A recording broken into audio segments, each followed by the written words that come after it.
আসসালামু আলাইকুম রহমতুল্লাহ। আজকে আমি মোহাম্মদ মিরাজুল ইসলাম ভিডিও নিয়ে আপনাদের সামনে হাজির। আজকে আমি দেখাবো জাতীয় রাজস্ব বোর্ড বাংলাদেশ আয়কর রিটার্ন জমা দেওয়ার জন্য সবাইকে SMS দিয়েছে মোবাইল ফোনে।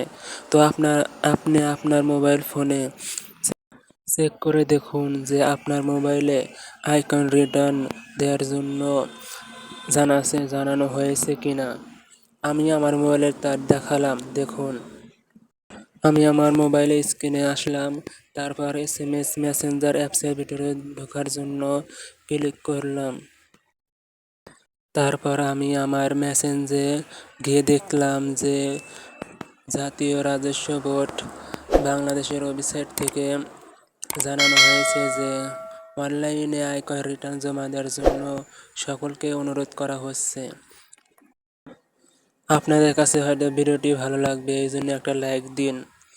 কারণ অনেকেই হয়তো জানেন না আয়কর রিটার্ন কীভাবে জমা দিতে হয়। তো আপনার মোবাইলে চেক করে দেখুন আপনাকে SMS দিয়ে জানানো হয়েছে কিনা, তাছাড়া হয়তো আপনার জরিমানা হতে পারে। তাই অবশ্যই আসুন, বাংলাদেশের সকল আয়কর রিটার্ন জমা দেওয়ার জন্য আসি। ধন্যবাদ।